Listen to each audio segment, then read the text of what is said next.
Well, I think we just learned how DC and Warner Brothers can rescue Superman from the morose, glowering funk Zack Snyder, David Goyer, and Chris Terrio trapped him in. They can hire Stephen Moffat, who clearly understands the franchise better than they do. Hi, Mickeleh here. I just rewatched my review from last year's Doctor Who Christmas special. What a grumpy guy I was. Who was that guy? And that was even before 2016 happened. You know, it is not lost on me that when I stopped making YouTube videos, the whole darn world fell apart. I don't want to get grandiose here, but that is what happened. So I'm back and maybe it'll help. But I'm not only doing this review just to save the world. It was a terrific episode and I'm happy to talk about it. The return of Dr. Mysterio. It wasn't just a splendid outing for the Doctor, it was also a worthy Superman adventure. Now, if you haven't seen the episode, you should know we're not dealing with actual Clark and Lois, but reasonable facsimiles. Call it an homage, call it fan fiction. In the place of Superman and Clark Kent, we have the Ghost and Grant Gordon, played with earnest pluck by Canadian actor Justin Chatwin. And in place of Lois Lane, we have intrepid reporter Lucy Fletcher, played by Charity Wakefield.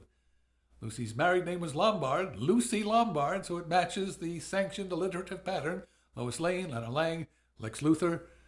Cheeky Stephen Moffat. It's not enough that he runs Britain's preeminent fantasy adventure franchise. Not enough that he co-manages one of the current TV incarnations of Conan Doyle's consulting detective. Now he's reaching across the ocean, apparently with a message to the honchos who manage America's iconic superhero. You don't have to go all dark and broody. You don't have to reduce entire cities to rubble in order to be entertaining in the 21st century. In the Christmas special, Moffat delivered a convincing demo of how to restore Superman to the bright hope and sweet innocence of Christopher Reeve, the rom-com banter of a preposterous two-person love triangle between an intrepid reporter, a bespectacled, mild-mannered klutz, and his steel-bendy alter ego. Set mainly in New York, a little in outer space, a tiny bit in Tokyo, the return of Dr. Mysterio was written by Stephen Moffat, directed by Ed Bazalgette, who also did 2 episodes in the prior series, as well as 3 episodes in the current new Doctor Who spin-off, Class. It's hard to imagine a less Christmassy Christmas special. The connection to the holiday and its themes is as brief and contrived as can be. It just begins on a Christmas Eve. That's pretty much it. A young boy mistakes the Doctor, a gaunt, clean-shaven, hatless man dressed in black, for Santa Claus, who is usually depicted as portly, bearded, and wearing a fur-trimmed red suit and matching stocking cap, which I guess is French for do not expect the surplus of plausibility in this show, but we knew that. All right, to be fair and honest, the young boy did not actually take the Doctor for Santa Claus. He merely described the Doctor to his mother off-screen, and she concluded, oh, it must be Santa. To be even fairer, the mother was probably half asleep. Moving on. So there's not much connection to Christmas, but lots of connections to last year's Christmas special, including an encore appearance of the irrepressible Matt Lucas as Nardole, now serving as a companion, and a villainous alien race, Harmony Shoal. I always think it's fun to play the compare and contrast game with heroes from pop culture. Between the Doctor and Superman, there's lots of parallels. They're both aliens. They both protect the Earth. They're both orphan survivors of a planet that was destroyed, although in the Doctor's case it was destroyed with an asterisk. Not to be confused with destroyed with an asteroid. It's complicated. Both are the last of their kind, the last son of Krypton, the last son of Gallifrey, although neither actually is the last survivor of their planets. Both are plagued by vexing refugees from their home worlds. Superman, in the era before mobile phones, used phone booths as changing rooms. The Doctor, using a somewhat larger specialized phone booth as his flying house and spaceship and time machine. Both, at least traditionally, avoided killing. And of course, there are differences. One of them has a day job, and one of them is always truthful. The main plot is standard Whovian fare, alien race bent on conquering the planet. The Doctor offers them a chance to withdraw without consequence. They refuse, yada, yada, yada. As usual, some ingenious challenges for production design and special effects. A creepy, never-before-seen location for a concealed gun holster. Surely that's impractical, but don't let that stop you. A stylish vault for storing brains.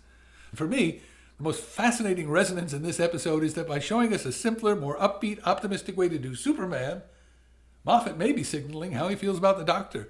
Could it be that he wants to pare away some layers of grief and brooding that have accumulated around the character of the Doctor in the past decade? Maybe it's time to lighten up. Maybe in calling the episode The Return of Dr. Mysterio, Moffat will be telling us he wants to return to a simple, less burdened Doctor. What do you think? Maybe we'll go a little more Troughton-esque this series, a little more two-ish. In taking leave of Lucy and Grant, the Doctor reminds us that endings are sad, but new beginnings are happy. And this series will mark the ending of Stephen Moffat's tenure as showrunner for Doctor Who. Maybe he's using it to give the Doctor a new beginning. Until next time, I'm Mickeleh.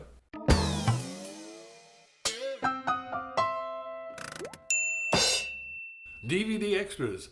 Not only the return of Dr. Mysterio, not only the return of Mickeleh's reviews, but the return of Ani-Mickeleh. Since the episode opened with a comic book, I thought I'd give you another look at my cartoon alter ego, drawn by HeySamGraham.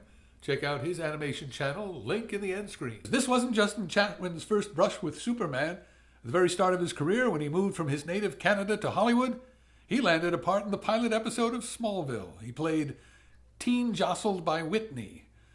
In a bonus interview, Chatwin says that he gave Grant and the Ghost 2 different voices, borrowing from Michael Keaton's and everyone else's Batman. But that gimmick didn't start with Batman. It started with Superman, on the radio. When Superman made the leap from the comics to radio in 1940, obviously no one in the audience could see whether he was sporting his cape and tights or his business suit, or even whether he had his eyeglasses on or off. The producers thought of hiring 2 different actors to play Kal-El's twin identities, and then an actor named Clayton Bud Collier auditioned by showing he could play both parts with a simple vocal trick. He signaled an instant identity change just by lowering his voice half an octave. Something like this. This looks like a job for Superman. Collier voiced Superman on radio, in the Fleischer animations that came out of Paramount in the 40s, and in some of the TV animations of the 60s. By the way, a lot of the Superman mythology originates in the radio show before it got to the comics. It was the adventures of Superman on radio that first named the newspaper, The Daily Planet, and its editor, Perry White. The radio show also introduced kryptonite into mythology of Superman, and they were years ahead of the comics in switching from having Superman leap tall buildings in a single bound to actually flying. Probably because they had the neat sound effect for it. One last extra. I wonder if the Tokyo scene was some kind of in-joke, saluting director Ed Bazalgette's first showbiz career. He was guitarist for a group called the Vapors. That's Bazalgette on the left.